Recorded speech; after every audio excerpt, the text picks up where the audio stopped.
Eh, Buenos días, en general creo que estamos todos en la franja de buenos días, ¿no?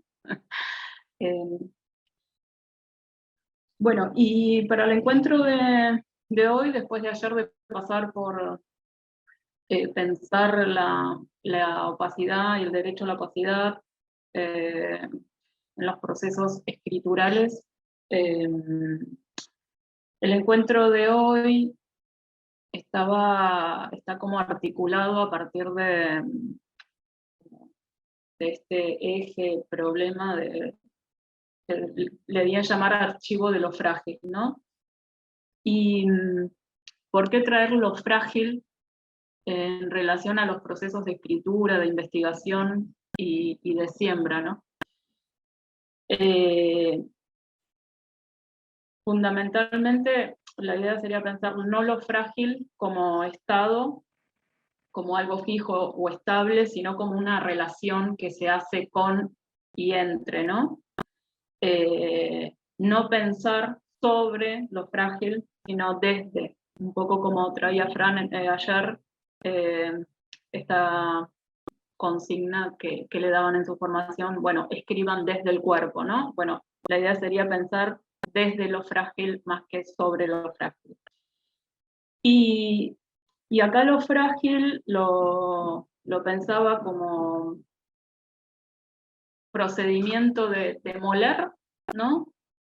Demoler qué sería como esa escritura plagada de certezas, de la voz que se erige como heroica, ¿no? Que aplasta otras voces, que devora y define al otro. Sería como esa escritura, un poco como hablábamos ayer, de la claridad y la transparencia, ¿no? Y en este demoler es una forma de, lo frágil aparece como una forma de afectación, como una sensibilidad que nos fuerza a descentrarnos de cierto egotismo, ¿no? Liberal, como de ese egocentrismo donde el yo aparece, digamos, como un dispositivo que lo que hace es borrar, borrar las memorias, borrar otras voces, borrar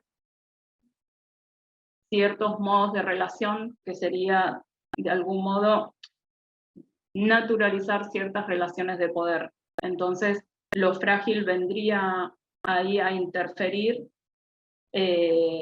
dándole lugar como a otras presencias y a otras voces, en general no autorizadas por ciertos modos de escritura más normativos, ¿no? Podríamos pensar que es el perro que se metió en la fiesta y que mordió a Paulina, ¿no? Como que irrumpe en ese lugar que una podría pensar por qué un perro no puede estar en una fiesta, ¿no? Como, digamos, qué lugar tiene otros seres vivientes en nuestros modos también de la fiesta. No es para justificar la mordida, sino, nada, qué lugar le damos, digamos, a otros modos de lo viviente en nuestros modos de recreación y de festejo. Y en este sentido, a mí lo que se me venía en relación al procedimiento de demoler y darle como lo frágil, o sea, demoler ciertos modos de escrituras centradas en la certeza, en la estabilidad, en la coherencia, cómo habitar con, ¿no? Como que lo frágil viene a preguntarse cómo habitar con, que en nuestro caso sería cómo escribir con, ¿no? Como la pregunta ahí, que lo vinculo un poco a lo que traía Tic ayer, entre esta tensión, no oposición, sino esta tensión que se arma entre lo personal y lo colectivo, ¿no? Que creo que atraviesa también el proceso del semillero.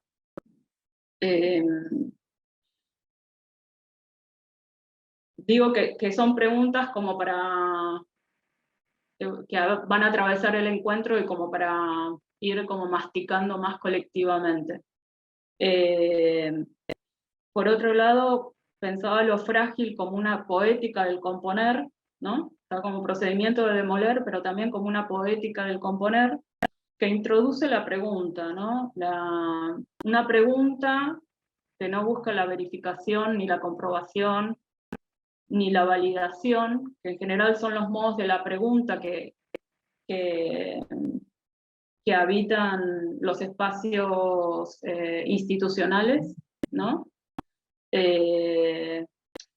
Digo, en los espacios formativos o escolarizados se pregunta para saber si el otro sabe, ¿no? O para que responda a aquello que debía estudiar o tendría que saber, digamos, una pregunta que busca la comprobación.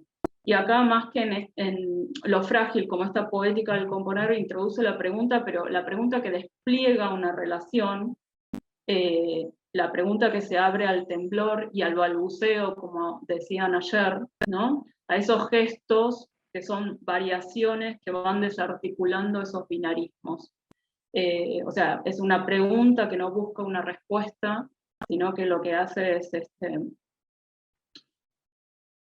ensanchar nuestra imaginación. Entonces, una podría, digamos, preguntarse a partir de esta poética del componer, desde lo frágil, se puede escribir preguntando, digamos, y en ese escribir preguntando,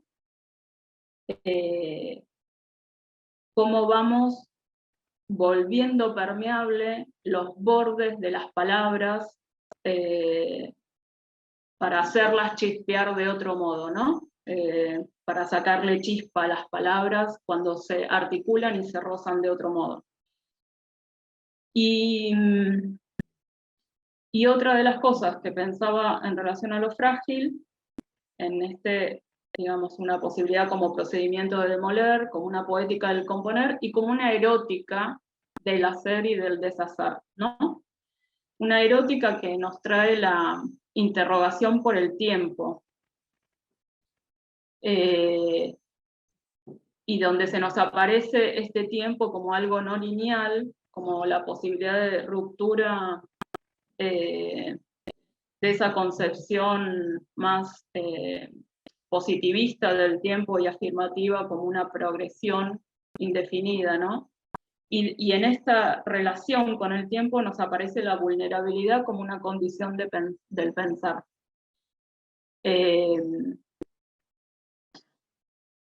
Y esta vulnerabilidad articulada con una escucha que le da lugar, ¿no? Que le da lugar a esa vulnerabilidad, pero por fuera de las retóricas victimistas. Entonces, esto que se arma entre tiempo, escucha, vulnerabilidad, que desarticula como los modos normativos de pensar la temporalidad en la escritura, de algún modo busca desacelerar los tiempos capitalistas de la producción, ¿no? A las que somos, de la producción, ya sea económica, artística, a las que somos arrojadas constantemente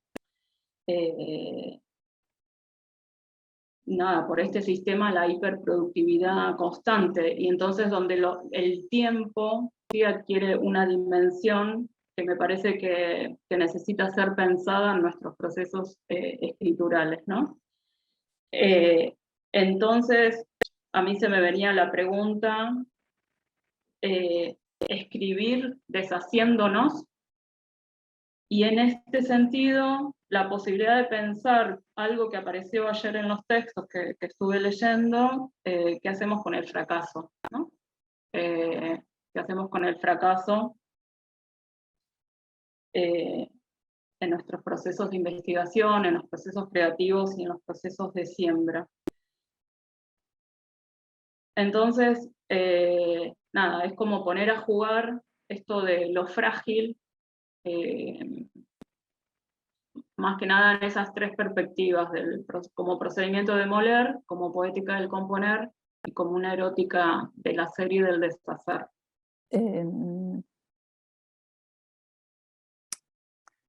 Me atrapa el proceso de escritura como en simultáneo de cómo se van armando nada, esos pensamientos, ¿no? Que parecen caóticos, pero después van adquiriendo como su ritmo. Bueno, en esas imágenes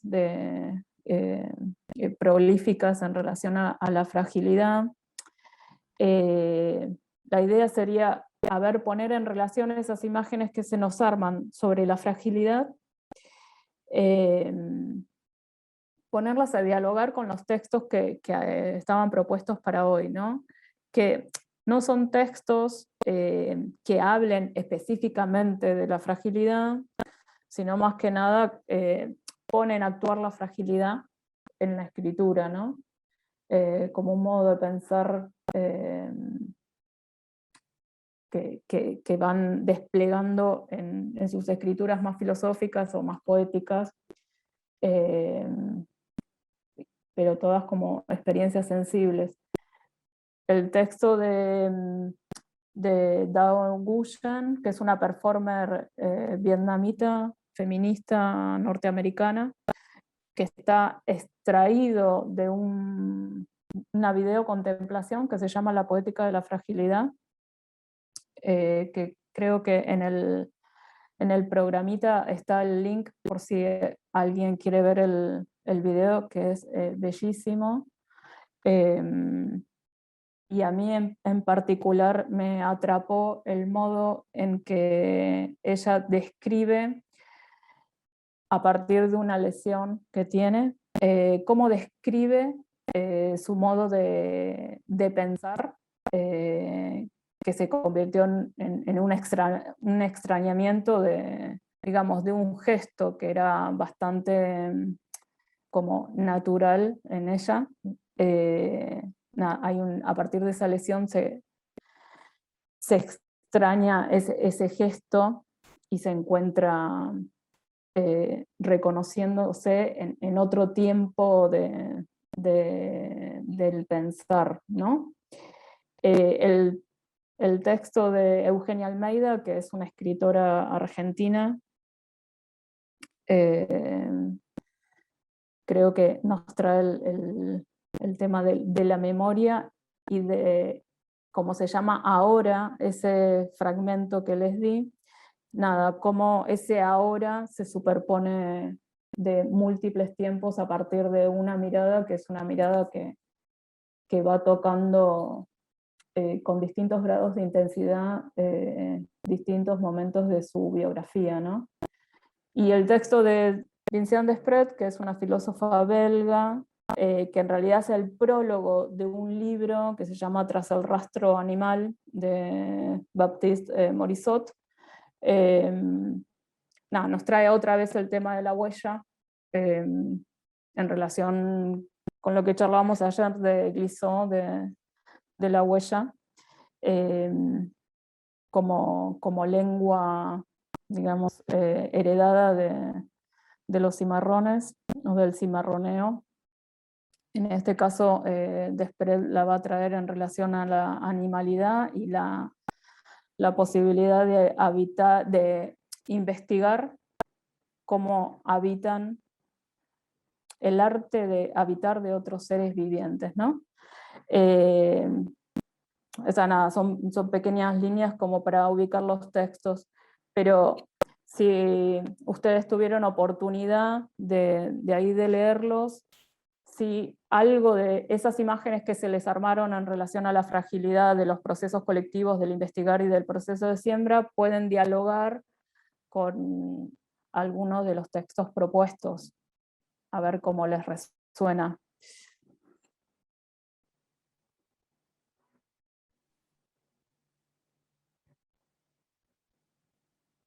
Yo, para empezar como con este ejercicio que acabas de proponer, pensaba dos cosas. Una, cuando decías esto de no lo frágil como estado, ¿no? Desde lo frágil, no sobre lo frágil. Y suena así fantástico, pero a la hora de escribirlo, ahora cuando hacíamos el ejercicio, yo me sentía muy cargada de toda esta retórica victimista que decías que es muy fuerte, porque pensamos que ser frágil, o sea, no sé, pensamos, digo, estoy hablando en general, pero estoy hablando de mí, como esta cosa de que esa fragilidad ha sido siempre como una categoría de lo femenino, como algo de esa fragilidad que en algunos casos está muy bien y en otros casos está muy mal, digamos, como tomarlo desde ahí. Entonces, claro, me entra muchísimo más fuerte esta pregunta, ¿cómo se habla? No, o sea, ¿cómo se habla? No desde lo frágil, no sobre lo frágil, sino desde, y, y ahí me aparecía también este espacio de la vulnerabilidad, con la que hablábamos con David Gutiérrez, y él en un punto hacía como este planteamiento y separaba la idea de que la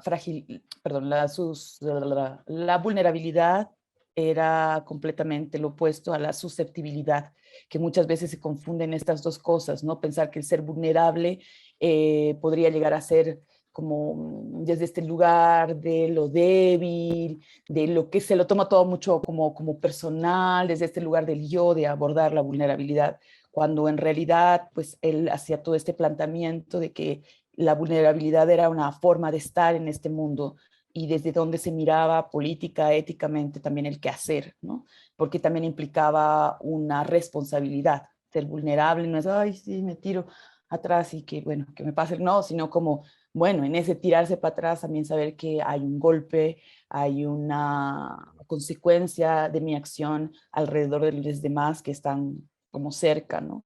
Entonces creo que también en ese sentido se me complicaba ya en un punto pensar desde lo frágil sin necesidad de entrar en estas retóricas victimistas que decías hace un momento, ¿no?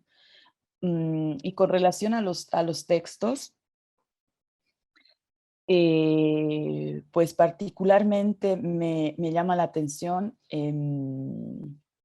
este texto, el de Tras el rastro animal, porque se me abrió una posibilidad muy, muy, muy que no la había estado tomando en cuenta cuando estábamos hablando durante el anterior tiempo sobre huella, sobre como estos lugares de estas búsquedas, ¿no?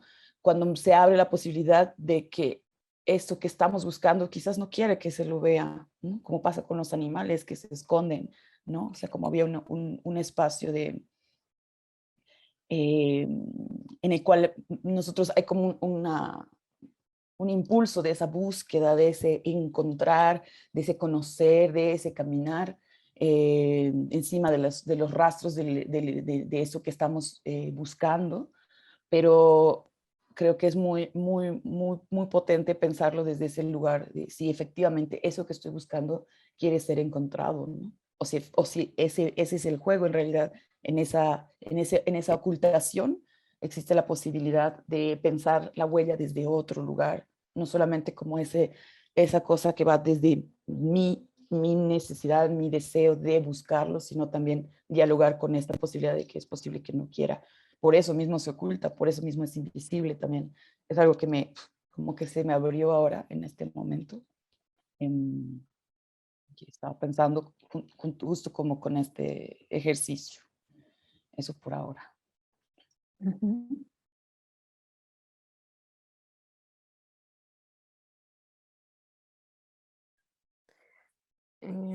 Para mí, tanto en las lecturas como en este ejercicio he encontrado algo, bueno, algo que me ha saltado muy, muy fuerte, que igual viene del anterior tiempo, que justo Shaddai nos hablaba de este término con el que hemos intentado trabajar, que me corrigen si me equivoco, no tengo mala memoria, pero del ultrafino, ¿sí? O supraleve, no sé, ultrafino creo que. Infrafino, infrafino. Infraleve, sí. Infraleve, sí. Y nos ponía como ejemplo este, este libro que había sido subrayado con la uña, ¿no? Y como ese gesto y esa cosa tan pequeñita era muy poderosa porque el libro se había releído y bla, ¿no? pero al tener esta lectura y como pensar esto de lo frágil, se venía mucho a mi mente estas como pequeñas cosas, ¿no? O sea, al leer la lectura, la segunda lectura, que habla mucho de la memoria y describe estas pequeñas cosas, ¿no? Lo que ve, lo que oye. Entonces se me juntaba, era como que, como es este suprafino, infraleve, se volvía en palabra, ¿no? Como eh, esta acción que Shaddai nos había dicho de la uña, era esto mismo que estaba leyendo. Entonces, no sé, no sé cómo explicar, pero se me convierte eso en palabras, que no pasa tal vez por este otro espacio del que hablaba Paulina, tal vez se toca en algunos puntos, pero sí encuentro ahí como esa fragilidad de lo pequeño, de eso que sucede todo el tiempo y que quizás pasa desapercibido y que tal vez se oculta, pero que está ahí y es como, en alguna parte decía, como esto de la atención, como el arte de la atención. Entonces, para mí ahorita es como, me ha llamado tanto la atención eso del arte de la atención, porque creo que es eso, como cómo se transita ese espacio, que tal vez son estas pequeñas huellas, ¿no? Eso me gusta mucho y como me convoca fuerte. Para mí, ay, no sé si alguien más iba a hablar, estoy en el celular. Ah, bueno. Hola, buenos días.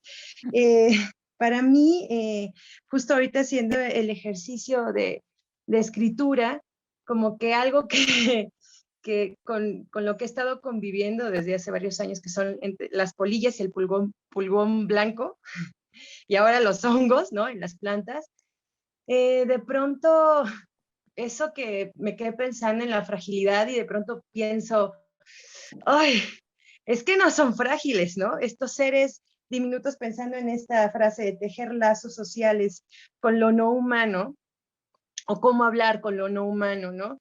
Seres de todo tipo, ¿no?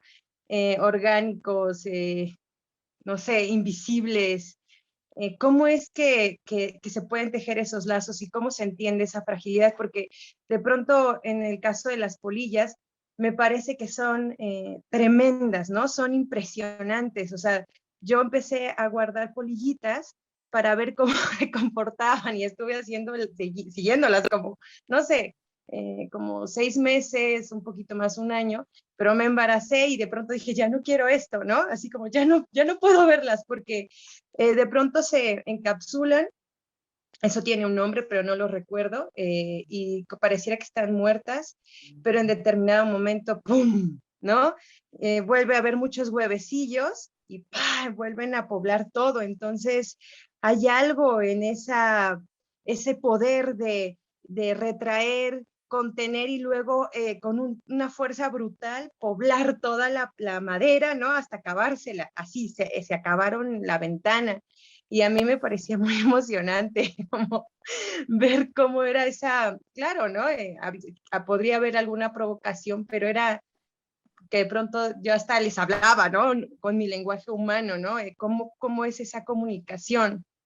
O pensaba en el pulgón blanco, que me dieron un montón de remedios naturales. Yo no quise poner nunca nada artificial sobre las plantas y ninguno funcionó. Incluso capturaba o intentaba capturar catarinas para ver si las catarinas se comían el pulgón blanco, pero yo sin entender que estaba apareciendo, ¿no? Creo que hasta ahorita es que me está cayendo un 20 de algo que no había pensado, porque en toda esta cosa de, ay, mi planta, ¿no? Humana, ¿no? Ese pensamiento humano de yo impongo cuando el pulgón vive en este lugar, ¿no? En esta colonia los árboles están llenos de pulgón blanco. Entonces, si tú tienes plantas que no se llevan con el pulgón blanco, que lo aguanten o que puedan contrarrestarlo, se las acaba.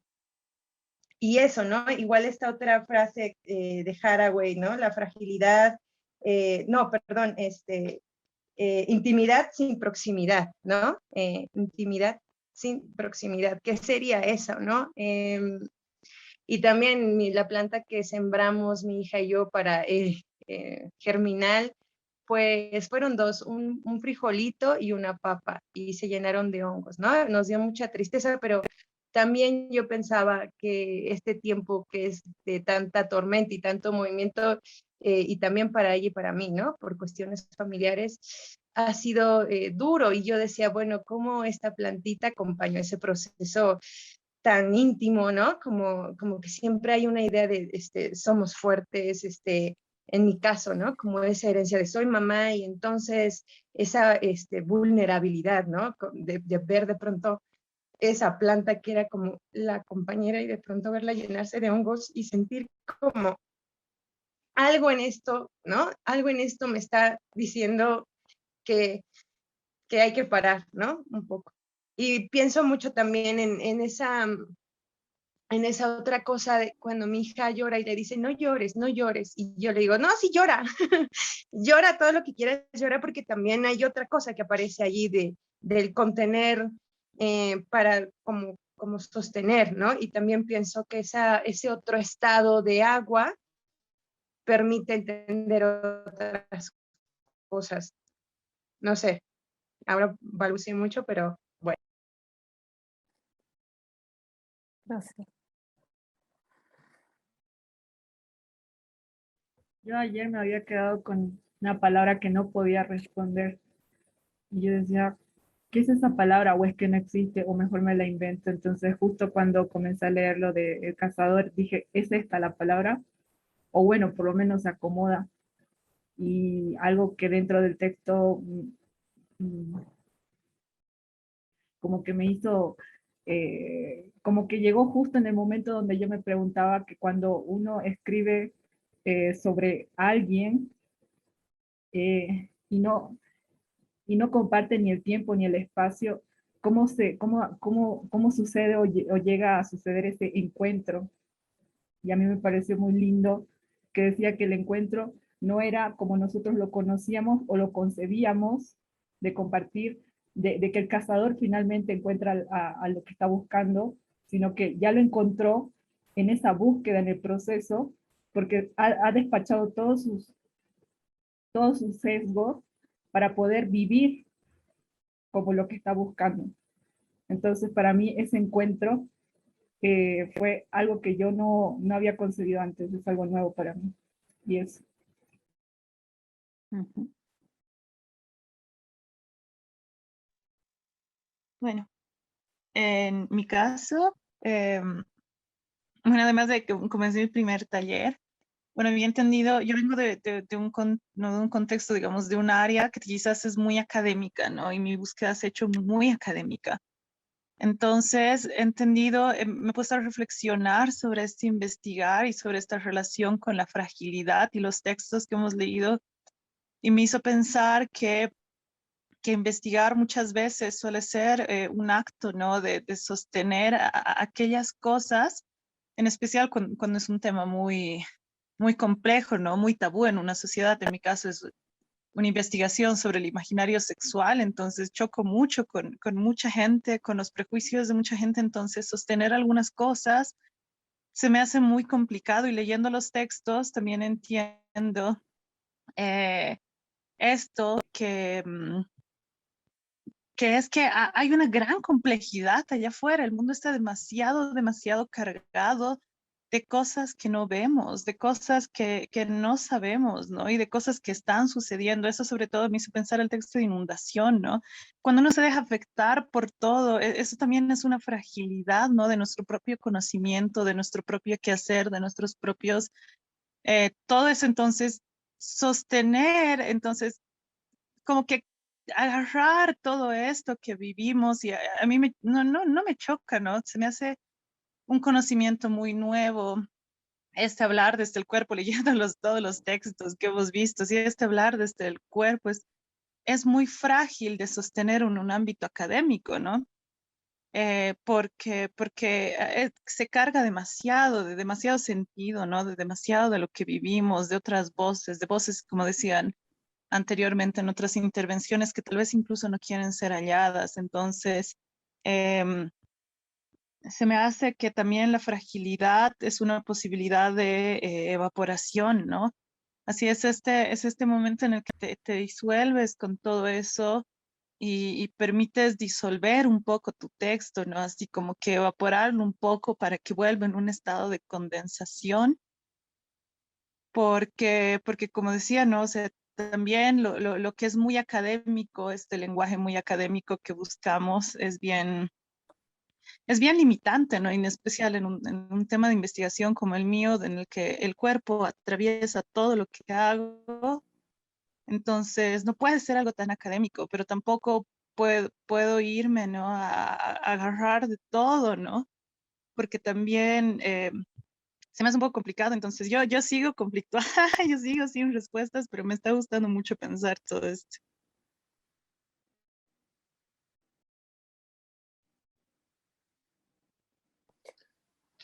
Hola. Bueno, para mí, este, el texto, el primero, me hizo pensar en un texto de Pascal Quignard que se llama Morir por pensar, donde él habla sobre que pensar viene de la palabra noein, que es olfatear. Entonces, pensar es olfatear, ¿no? De hecho, bueno, no importa, pero cuando durante todas estas semanas he estado que saco a pasear a mi perro, yo digo, es que a este le enloquece, o sea, como oler todo, ¿no? Huele todo. Entonces a mí me desespera a veces, pero digo como, puta, es que debe de estar, o sea, todo lo que debe de, toda la información que debe de estar recibiendo a través del olfato. Y ahora me encanta, ¿no? O sea, me parece como, o sea, lo veo y veo cómo su cuerpo inmediatamente reacciona desde el olfato. Y me gusta mucho pensar eso, ¿no? Cómo olfatear es pensar, o sea, como poder ubicarnos también, no desde, por ejemplo, desde un mapa, sino saber dónde está el norte, dónde está el sur, o las coordenadas a partir de otros cuerpos, ¿no? O sea, de los cerros, de las montañas, de los ríos, qué sé yo. Y también en ese libro hablaba de cómo, eso no me acuerdo muy bien, pero como de que usaban, los humanos usaban las heces de los animales también para descifrar cosas, ¿no? Entonces, no sé, eso me hace pensar mucho en los procesos de investigación desde, desde esos estados frágiles, ¿no? Como el olfatear.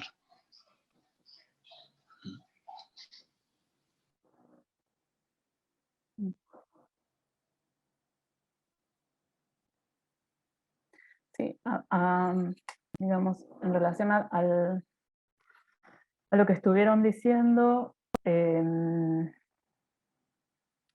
sí me gustaría como seguir insistiendo en lo frágil, digamos, que lo tenemos bastante aceitado como si fuera un atributo de ciertos cuerpos, ¿no? De ciertos sujetos, de ciertas cosas, ¿no? De ciertos seres.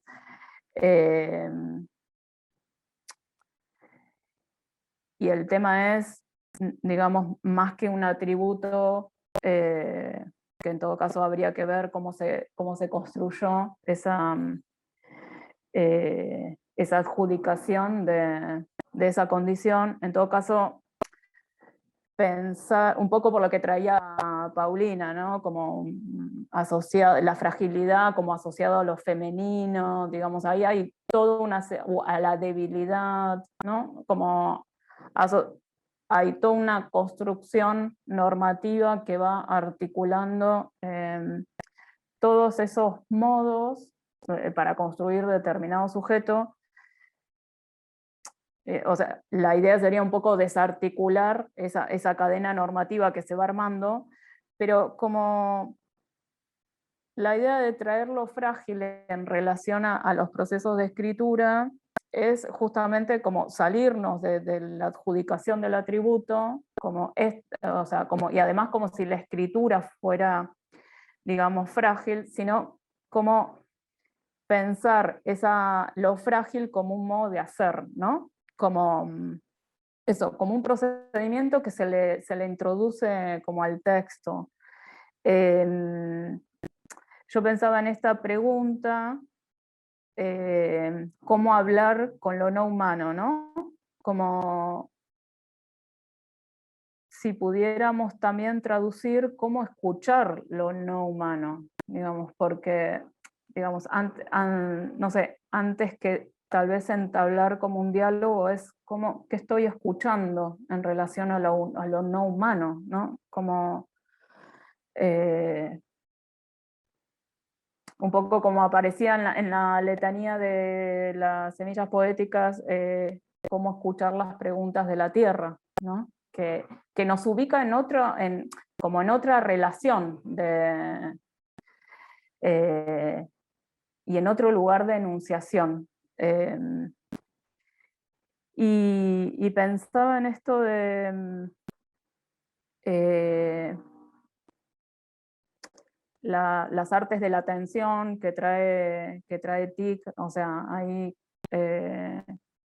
para pensar lo frágil, ¿no? Y la huella que trae Desprez, la huella, digamos, como una forma de la presencia, ¿no? Como alguien estuvo ahí.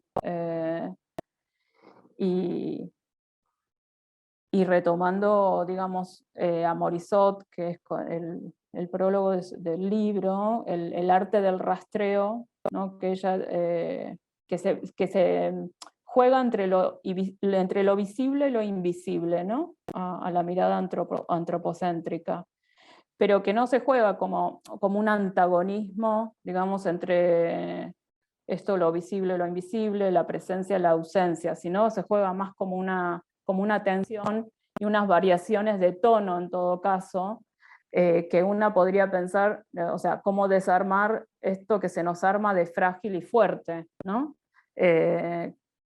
Insistiendo en esto de los binarismos que hablábamos ayer, cómo desarmar esos binarismos y esas oposiciones que se nos arman y que además se nos presentan fuertemente en la escritura, un poco como traía Paulina, de que, bueno, qué bueno pensar esto, pero después en la escritura se nos aparecen rápidamente como esas retóricas, esos automatismos, y claro, y ahí nos damos cuenta de cómo nos cuesta salir, que por eso como el espacio este está pensado desde el gesto escritural, no hablar sobre el gesto escritural, sino vamos, escribamos, ¿qué nos pasa al escribir? Y nada, arriesgarnos a esa experiencia, ¿no? Y ensayar, porque es ahí, digamos, en el campo, en el gesto de la escritura, donde también podemos ensayar y experimentar y explorar otras posibilidades, aunque fracasemos, aunque, digamos, más que aunque, pensando que el fracaso en ese gesto va a estar presente, más que, digamos, como parte del proceso escritural, como una podría pensar que la semilla se pudre, es como parte del proceso de la vitalidad, como aparecía, digamos, en estas imágenes de lo frágil, como que no es como pensarlo en términos como de una negatividad que habría que erradicar, sino que esa negatividad es parte del proceso de la vitalidad, ¿no? Como también aparecía en el texto, la muerte y la pérdida como son parte de los procesos vitales, no tanto como eso que habría que sacarse de encima. Y traigo también algo bien interesante por un lado, del texto de Almeida en relación a la mirada, ¿no? Como ejercicio de memoria, que además es un texto que para mí está cargado de paradojas, que eso que me parece como súper bonito, y que lo vinculo a esto de la complejidad del mundo, que traía una de las compañeras, sobre el final el mundo está lleno de complejidades, ¿no? Pero que después, tal vez en nuestras formas escriturales se simplifica bastante esa complejidad, ¿no? Cómo dar cuenta de esa complejidad, cómo nuestros textos asumen la complejidad del mundo. Y me parece que el texto de Almeida, que todos los párrafos comienzan con yo vi una jirafa, vi una lluvia, vi a Saint Michael, vi un ciervo, vi, digamos, que una podría pensar que refiere como solo a la mirada o a la visión como sentido principal, pero sin embargo es está implicando un modo de tocar y un modo de afectar, de dejarse afectar por el mundo, que no solo tiene que ver con el mirar, ¿no? Por más que use ahí el verbo del ver, que está totalmente interferido por lo que despliega después. Un poco trayendo esto de Fran, del olfato, ¿no? Y cómo a través de otros sentidos en realidad exploramos otros mundos que se nos reducen a partir de, digamos, del oculocentrismo o de tener la mirada como enfocada, digamos, como exclusivamente como modo de conocimiento. Eso por un lado en relación a Almeida, que me parecía como un gesto súper complejo el que trae en relación a la mirada y la memoria y las paradojas que van habitando su texto, y a su vez de Desprez, de ese modo de sensibilidad que se construye en el rastreo, que es caminar con, ¿no? O seguir con, y que, porque traía una de las compañeras esto de la intimidad sin proximidad, que es lo que plantea Haraway, ¿no? Un poco referida a la huella, como la huella que nos aloja en una serie de relaciones con ese animal que se sigue a partir de, digamos, del entorno y de todo lo que, de toda la información que nos da el entorno, pero a su vez es una huella que no nos aproxima, no estamos ahí con el otro, con el animal que se está rastreando, que se está buscando, ¿no? Por eso lo de la intimidad sin proximidad, porque la huella nos remite a todo un universo con el cual estamos haciendo relación en ese momento, pero sin embargo no está ahí al lado cercano. Y cómo eso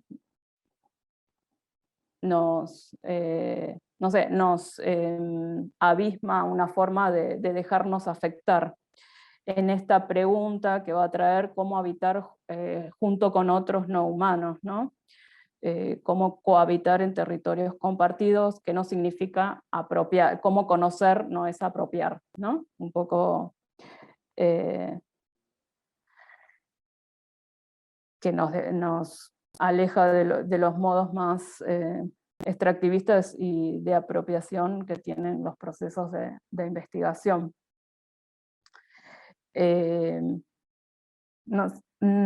Y otra de las cosas que me quedé pensando, que planteaba Dahle, en relación a su trabajo, que lo planteaba como muy académico, digamos,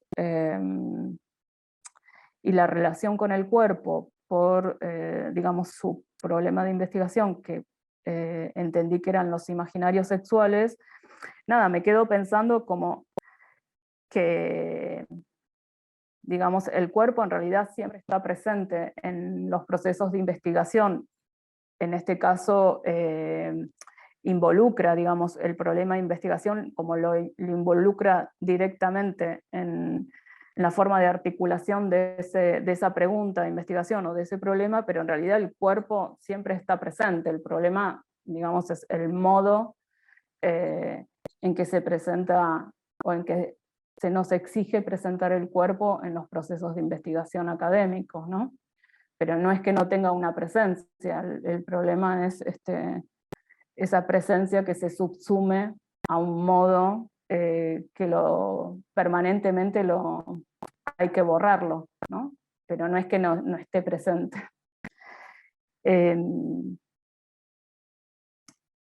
¿Alguien más quiere comentar algo que esté pensando o que le haya surgido de pensar lo frágil?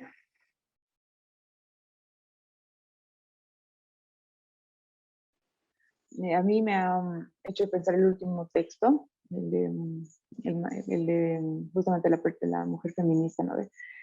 Que esa pequeña situación antes de generar el gesto, habla de la burbuja, ¿no? Como por inflarla, y es más allá, yo creo que de la intención o la voluntad de crear una acción, sino justamente este espacio de fragilidad en la que si le tomas conciencia, no pasa nada, ¿no? Ese instante vacío antes de generar algo que creo que ya es, ahí está todo, ¿no? Eso es lo que hace que se generen las cosas, que hayan acciones, ¿no? Que podamos hacer un gesto tan frágil como inflar una burbuja, ¿no? Que requiere su tiempo y su delicadeza para que esto exista, pero tienes que hacerlo desde este anticipo, ¿no? Desde este vacío, este instante vacío que si le tomas conciencia, repites. Ahí encuentro lo frágil, ¿no? Ahí encuentro lo frágil en ese texto.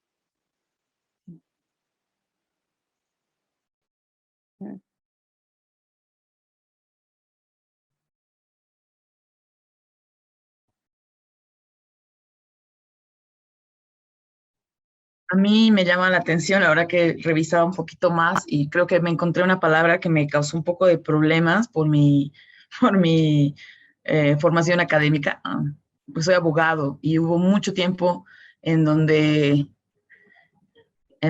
había esta palabra, la geopolítica, ¿no? Y siempre se la tomó desde este espacio en el cuál es la determinación de los pueblos a partir de sus geografías, y también tiene que ver mucho con un pensamiento colonialista, ¿no? Estas geopolíticas, cómo es que cómo podría haber como una conquista de otros espacios también. Siempre lo he visto como desde ese lugar, y esa palabra me ha traído muchos problemas muchas veces, digamos, ¿no? Como para nombrarla y decir, pero leyéndolo acá también siento que de alguna manera, pues en este sentido y en este texto, tras el rastro animal, aparece esta palabra como eso, ¿no? Como ese rastreo, como ese lugar, esa posibilidad de evitar eso político desde un otro espacio, ¿no? O sea, desde una otra manera de mirar, ir encima de los pasos, ir a hacer convertirse en eso que se está buscando, ¿no? Entonces creo que hay como una otra mirada que ha intentado de alguna manera borrar toda esta cosa que ya tenía ese peso de esa palabra que suena así muy, muy, no sé, como dura y pétrea, ¿no? Entonces, como que ahí le ha dado una otra posibilidad para mirarla. Uh-huh.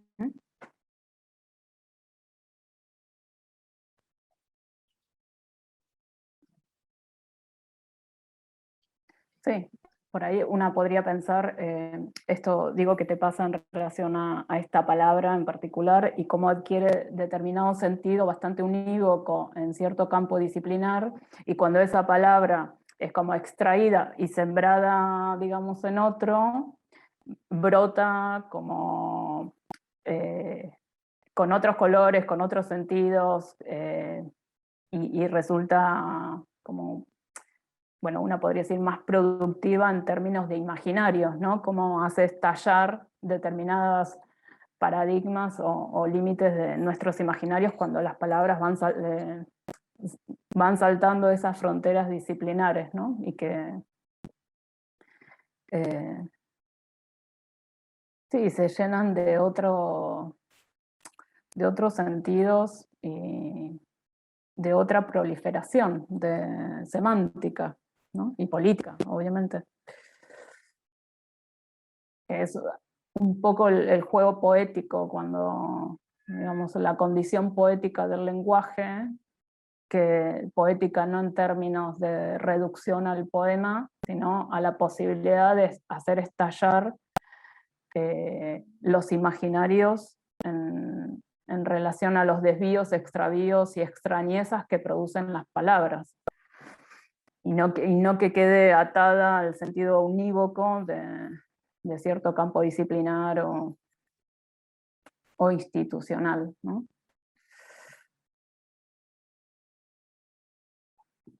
Digo, cuando yo no vengo de las artes vivas, pero sin embargo cuando pensaba el taller, uno podría decir, bueno, la palabra es un arte viva, o sea, como, ¿no?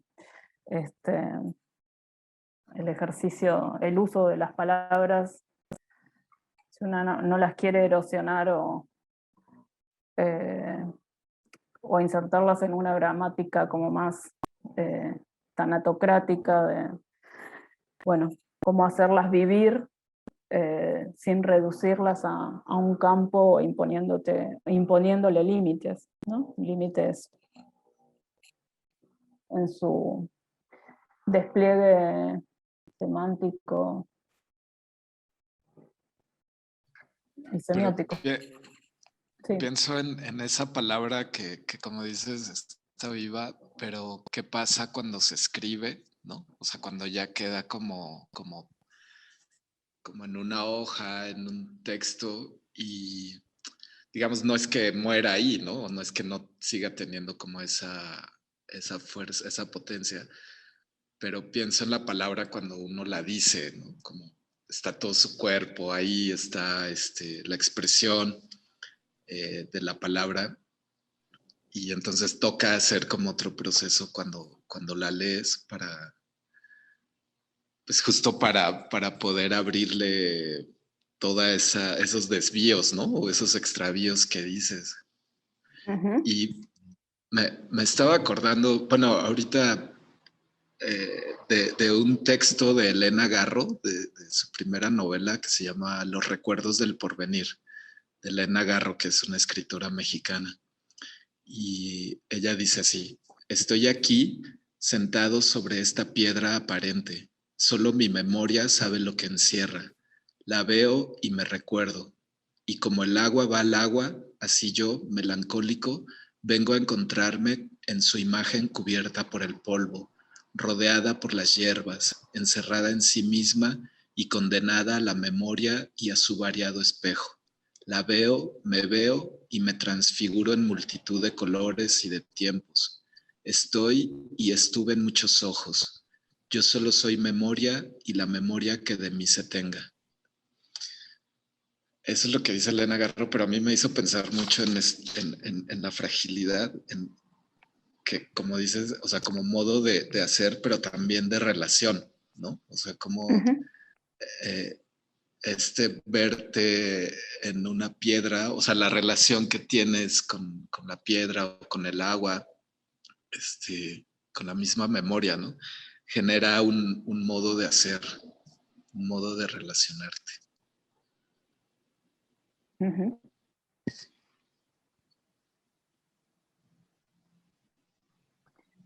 Me parece que todo está muy loco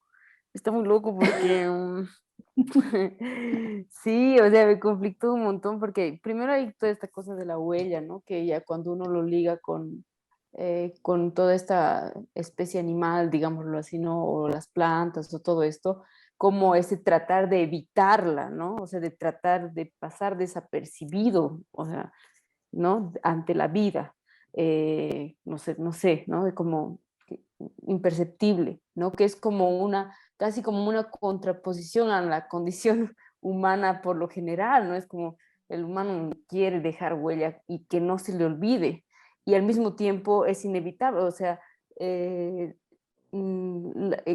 hemos hablado harto de eso en el anterior tiempo, ¿no? De esta necesidad de recordar o de recrear, volver a crear esta memoria, ¿no? Y como al final de cuentas la memoria también es una cosa viva porque se rehace, nunca es la que realmente es, la que fue.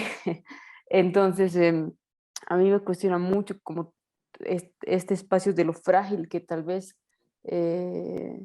estas huellas frágiles y este pasar humano que sí es efímero, ¿no? Como la importancia de lo efímero, de este momento fugaz en el que la impronta, la fuerza es tal vez en un espacio muy pequeño y muy, claro, muy frágil, ¿no? Que va como la burbuja, que va a desaparecer y eso fue todo. Hasta ahí fue, la memoria quedó como ahí solamente. Entonces hay como todas estas fuerzas entre el recordar, entre el perdurar, permanecer y también esta fuerza de lo efímero, más relacionado, creo yo, a esto que estamos hablando de lo frágil, ¿no? De este mirar, de esto pequeño. Sí, me cuestiona muchas cosas y me parece muy, muy potente en todo caso, como, como pinchar y al mismo tiempo me alivia, porque es como ya no, esta necesidad del ser humano de perdurar, de ser recordado, de hacer cosas importantes en la vida, me parece como también como aliviador, no sé. Eso.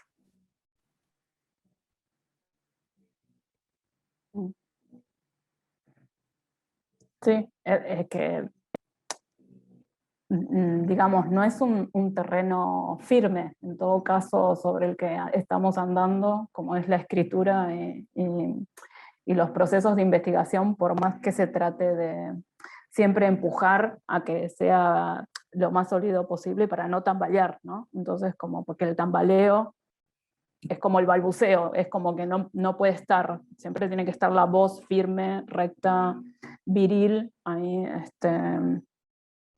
diciéndonos lo que tenemos que hacer y lo que tenemos que pensar. Y el tema es, bueno, cuando esto empieza como a resquebrajarse, nada, se nos arma como mayor complejidad como para pensar, porque justamente porque se desarman esos binarismos que marcan caminos tan estrechos y tan seguros y tan cómodos. Si podemos hacer como una ronda así de comentarios en relación a dos cosas. ¿Cómo se sintieron haciendo esas preguntas? Hay gente que hizo desplegó como un pequeño relato, una afirmación. ¿Cómo se sintieron haciendo preguntas ahí en el texto del compañero o la compañera? Y después también cómo recepcionaron, cómo leyeron, cómo se sintieron afectadas, digamos, por esa pregunta o por ese comentario. A ver cómo les resultó ese doble juego, digamos, de intervenir, pero a su vez, intervenir el texto y a su vez sentir su texto intervenido, ¿no? Como...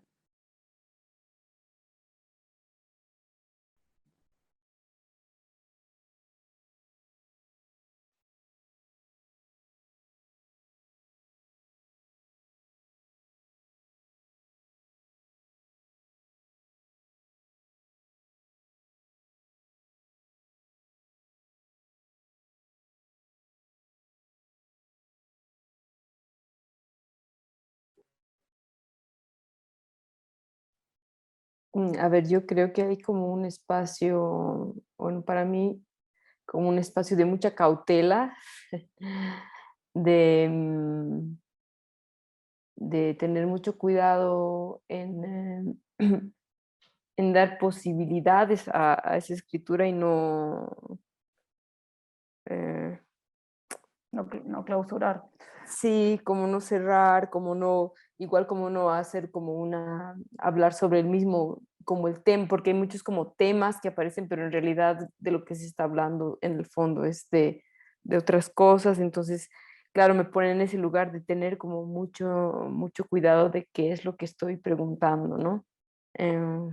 Sí, como muy alerta y respecto a los míos, también como, digamos, a las cosas que han puesto dentro de mis textos, es tratar de no responder. Creo que ese es mi mayor conflicto. Es como, hay una pregunta, entonces yo quiero darle, o sea, lo primero que hago es como responder, darle una respuesta. Y claro, no, es bastante absurdo, ¿no? Dado que la consigna misma es evitar como ese lugar de afirmar o negar algo, ¿no? Entonces, ese ejercicio de no ir directamente a la respuesta, creo que ya es como muy difícil, precisamente por cómo está configurado nuestro pensamiento, ¿no? De sí o sí tener una respuesta para todo, para las cosas, si no, fabricártelo ya. Entonces, como hacer el ejercicio inverso, ¿no? Como responder y decir no, como cómo poder llegar al momento en el que, en el que podamos, en el que, bueno, yo pueda evitar sin conflicto el no tener respuesta, ¿no? Eso me cuestiona bastante.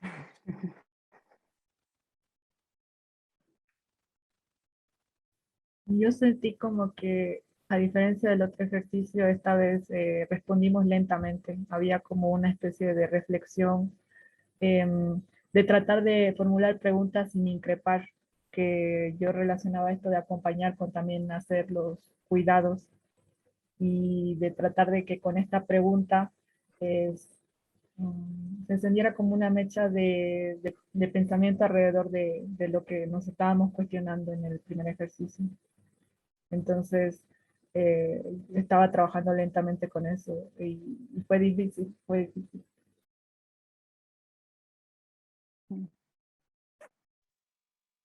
Bueno, a mí me pasó algo muy curioso y bonito porque como yo no estuve la anterior vez, mi texto no está ahí, entonces no estaba con la ansiedad de saber qué me iban a poner y me ha parecido muy bonito acercarme a otros textos en tanto que veo la pregunta y siento que yo hubiera escrito algo totalmente distinto a todo lo que he leído. Entonces, me ha gustado porque ha sido para mí acercarme, ¿no? A otras subjetividades, otras formas de ver y de entender qué son las cicatrices o cómo viven su cotidianidad. Y lo lindo de que no haya nombres, igual ha sido de que o sea, es como que algo muy amplio, pero me permite hacerlo más cercano, ¿no? No darle tanto rostro y de esa forma cuestionar de una forma mucho más amplia, ¿no? Mucho más cercana. Entonces, creo que este gesto, digamos, de cuestionar, pero también a través del afecto y ampliar, ¿no? Las preguntas está como bien interesante porque creo que me ha permitido entrar a eso, a otras subjetividades totalmente distintas a la mía.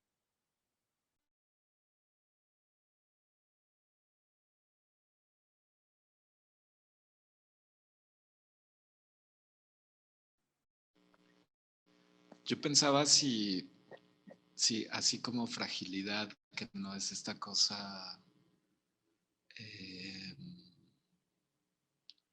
sí, como de estas, ahí como decías al inicio, como de estas lógicas victimistas, ¿no? También el cuidar, cómo cuidas este texto, pero o las palabras, los pensamientos que están escritos aquí, pero cómo el cuidar también tiene que ver con el desplegar, ¿no? O con el ampliar, o con el desviar, o sea, que no es solamente sí, como lo voy a cuidar para no, eh, o sea, que el cuidado también es una forma de desvío, ¿no? O sea, de sostener, de desarticular, no sé. Ujú.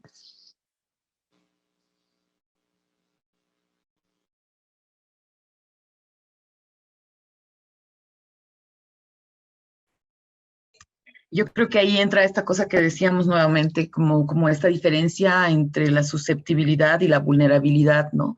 Porque ahí hay otra cosa también. Creo que si nosotros entramos a este tipo de intervenciones desde un lugar pensándolo desde las susceptibilidades, es, ay, no, pero puede ser que sea muy duro, puede ser que sea muy fuerte, no estoy nada de acuerdo con esto, me encantaría darle una vuelta a lo que estoy leyendo, pero mejor no, ¿no? Entonces también creo que esa cosa en la que entra esta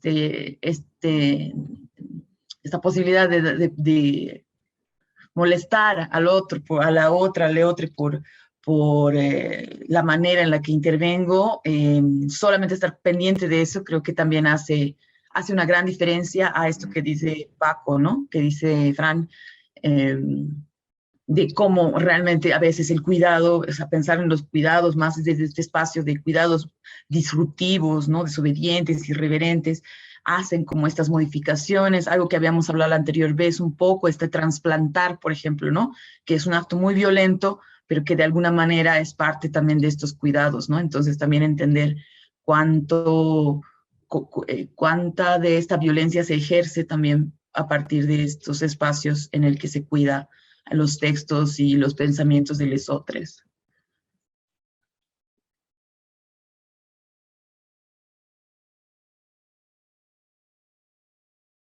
La Gaby me dice, voy a leer lo que escribe Gaby, que está en un lugar un poco ruidoso, ¿les parece?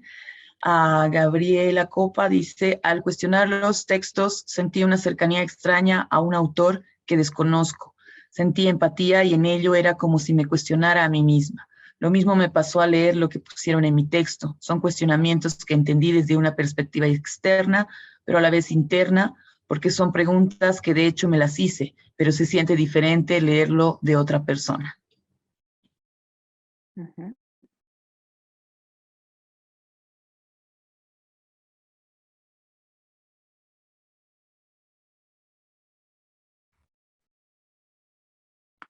¿Alguien más quiere comentar? El doble juego de la pregunta y la sensación de afección con la pregunta de la otra persona. Porque yo me quedaba pensando como dos cosas, ¿no? Por un lado,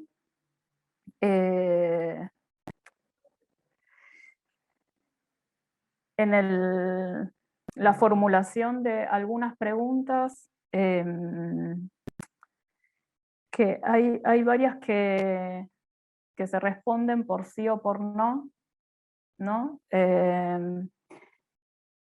Y digamos, si ese tipo de formulación nos permiten como desplegar la imaginación o desplegar el pensamiento ese que se pretende acompañar con la pregunta. Digo, es como para que nos quedemos pensando en cómo formulamos las preguntas y que en esto tenemos como mucha memoria escolarizada, que decía anteriormente de que la pregunta está para comprobar, ¿no? O la pregunta por el qué es, que tanto se nos aparecen en los trayectos formativos, que nos compele, nos fuerza, digamos, a una definición, estar más atentos o atentas a una definición que a los movimientos de las cosas.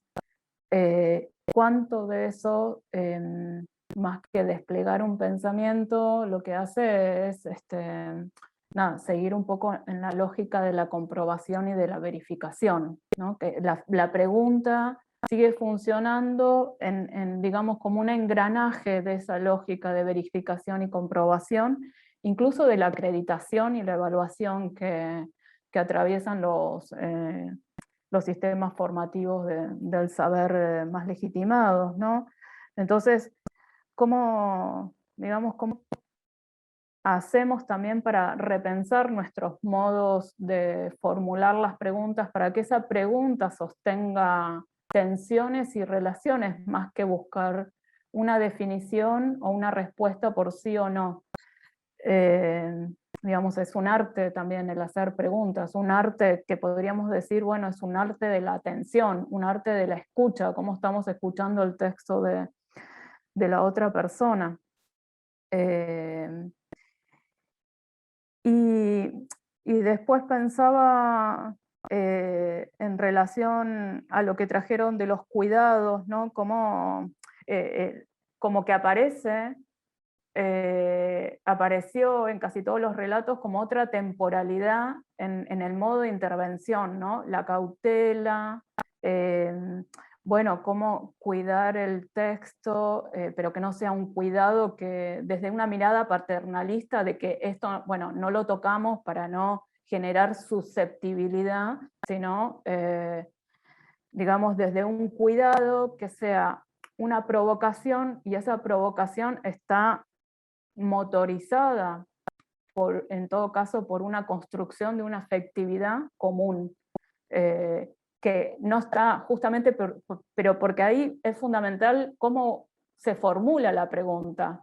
Cuando la pregunta no hace referencia a la comprobación o a la verificación, y sí hace a poner en tensión algo de lo que estaba en el relato o en el texto como para seguir ahí, nada, tironeando o desviando o extrañando, claro, es distinto, o sea, ahí resuena también distinto.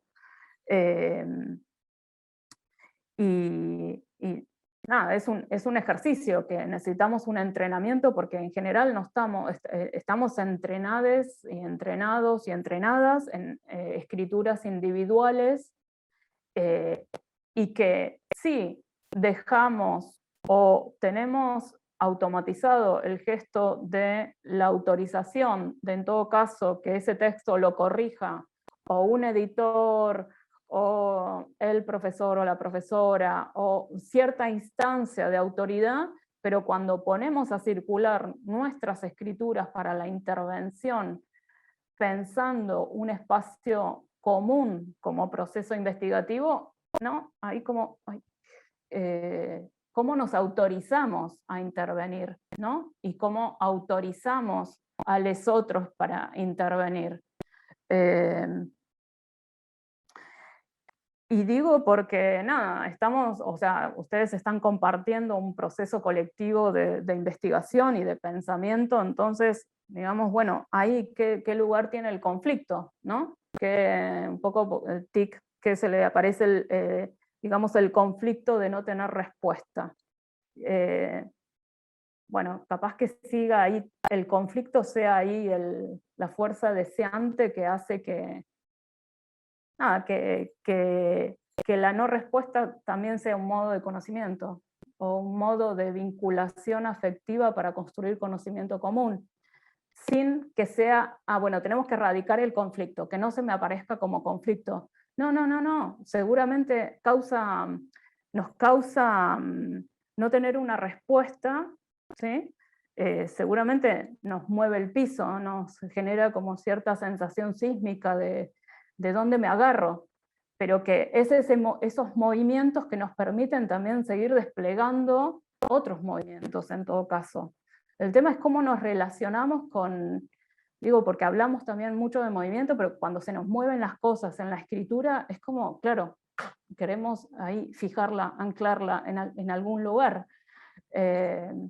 Entonces, nada, como son desafíos también que desestructuran ciertos modos, la sensibilidad que tenemos muy sedimentados, nada, por formas que se nos, nada, que vamos construyendo a partir de habitar distintos espacios como de manera bastante normativa, ¿no? Y se nos va llenando de polvo ahí. Entonces, nada, como traigo estas cosas para pensar en relación a los modos de la pregunta, y como eso son modos de afectación y modo de construcción de lo común, ¿no?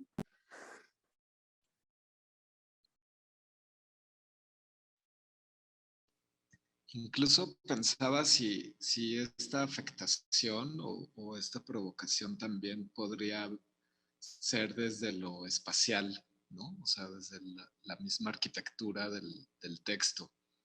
Es decir, cómo empezar como a desarticular, porque pues eso, ¿no? Escribimos de izquierda a derecha y así los renglones. Entonces, también pensar una desarticulación o una provocación desde como pregunta, ¿no? Pero no como pregunta con signos de interrogación, sino como pregunta espacial, o sea, que pudiéramos como separar ciertas palabras, reorganizarlas. No sé.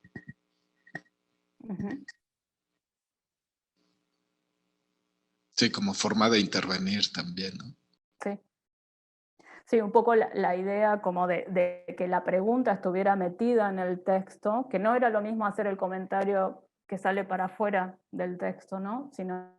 Y que como pareciera que el texto queda como intocado, digamos, sino que, nada, como ese tocar de la otra persona con esa pregunta que de algún modo está demostrando ahí como un deseo de ese pensamiento, que ese pensamiento se despliegue, o sea, nos muestra ese color que vemos dentro del negro del relato que hicimos en relación a la experiencia de la cicatriz, nada, está mostrando que hay otro que quiere pensar conmigo, ¿no? Hay otra persona que quiere ahí pensar conmigo, que pensemos juntos esto que yo escribí en todo caso.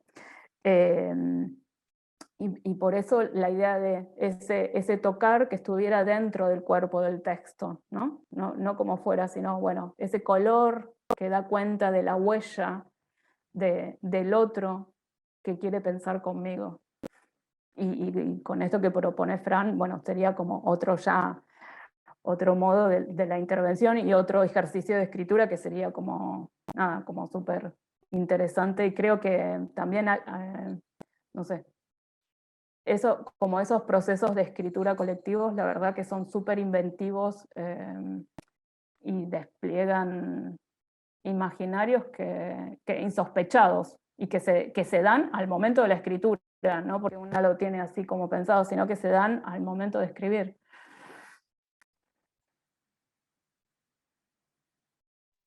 Sí, como un amplificar, ¿no? A mí me gusta mucho este ejercicio porque, y creo que relacionándolo con este último ejercicio, creo que esa ha sido mi mayor cicatriz en tiempo de pandemia, ¿no? Porque personalmente soy una persona que mis procesos de producción, digamos, intelectual, entre comillas, necesito mucho el diálogo, necesito hablar con otras personas, necesito preguntar, necesito eso, ¿no? Así que me pregunten, porque creo que sobre todo preguntar es abrir diálogo y abrir posibilidades, como tú decías, no amplificar.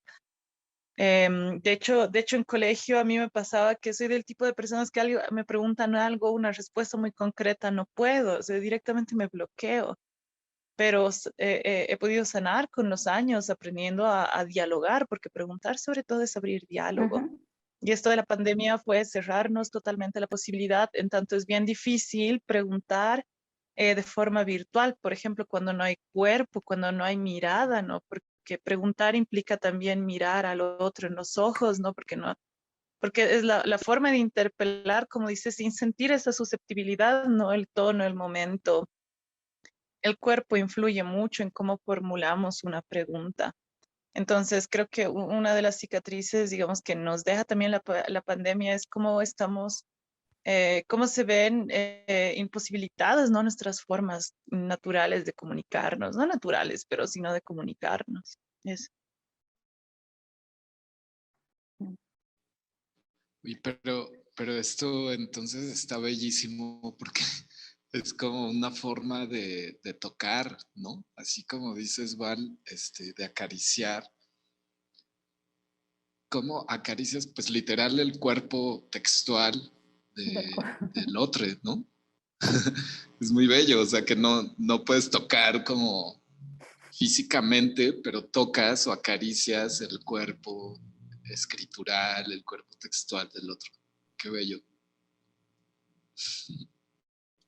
Sí, como preguntar es una forma de estimular, ¿no? Así como que bien erótico, bien sexual, pero bien bonito, ¿no? Es como que estimular la inteligencia de otra persona. Sí, es un estímulo intelectual. Pero de todas maneras, yo siento que hay una gran pregunta y es como algo bien potente que se queda, y es que hay que repensar las maneras de preguntar. No le podemos huir a esa, ¿no? Porque puede decir, ¿no? Pero realmente ahora que lo nombras, es como, sí, cómo formulas esto para que efectivamente se despliegue, ¿no? Porque es eso, parte de ese lugar. Creo que ahí está esa responsabilidad, esa como autorizarnos que decías, ¿no?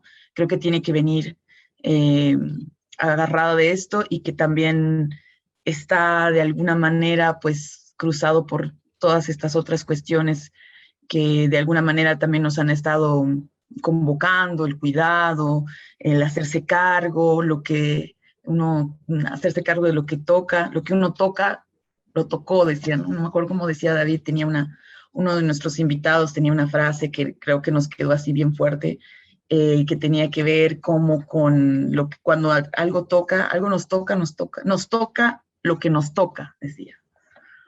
Entonces, que tiene que ver como con todos estos dos espacios, ¿no? O sea, como de este lugar del contacto, pero también como del hacerse cargo, ¿no? Del que te toque hacer algo así.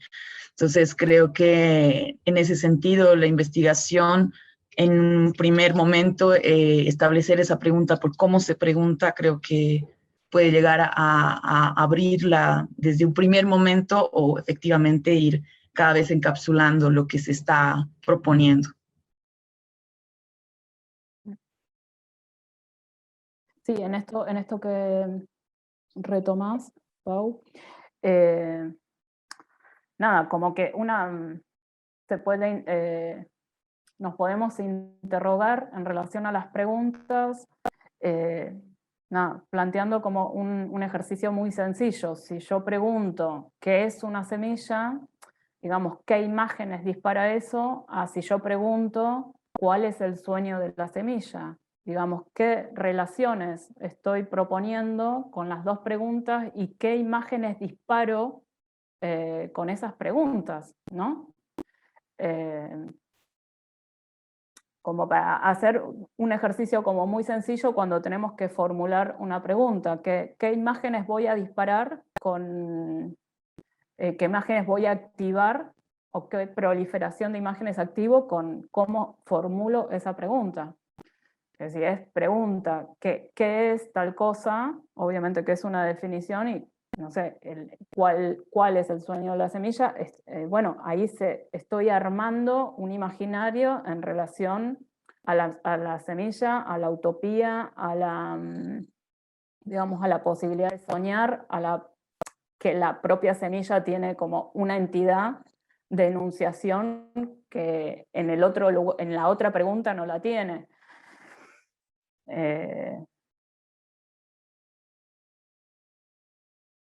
¿No? Pero también como hacia lo instintivo, ¿no? O sea, porque, digamos, pienso como en esas preguntas simples y sencillas, o sea, de cuando estás dialogando con alguien y la pregunta te llega también casi por, como decían al inicio, ¿no? Por el oler, por la relación con eso otro o con el otro con el que estás dialogando. Y no tanto como desde el pensar la pregunta así como, porque si no volveríamos como a esa cosa académica de las preguntas de investigación, ¿no? No sé, o sea, creo que también la intuición ahí activa, ¿no? También a la pregunta. Uh-huh. O sea, como que no pensar tanto la pregunta, sino olfatearla, no sé.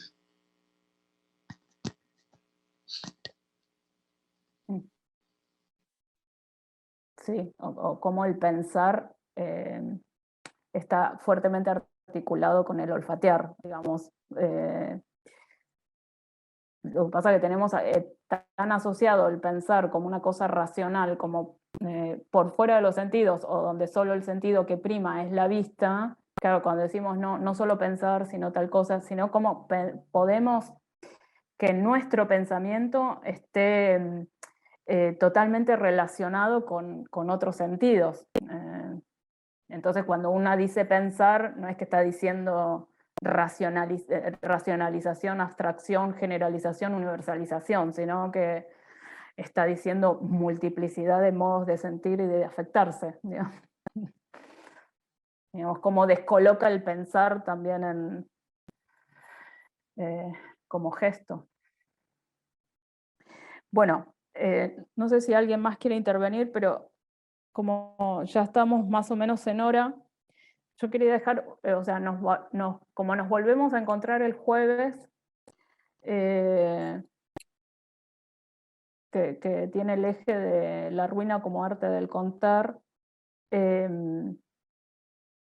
dejar una pequeña tareita que en esos dos textos que había, que es la entrevista a Mari Bardet, bailar, perder la cara y pensar con el culo, y es la entrevista, y después es la pregunta de un fanzine que hicimos con Lucía Egaña, que es una artista y escritora chilena, pero que vive en Barcelona hace tiempo, que hicimos como un trabajo que se llama ¿Dónde comienza el proceso de investigación? Está la pregunta 5 a la 10. Seleccionar de algunos de los dos textos, o puede ser de los dos textos, un parrafito, ¿sí? Pero que su modo de contacto con ese párrafo, ese fragmento, no sea el entender, sino que sea otra cosa. Otro modo de hacer contacto con el texto que no sea entender,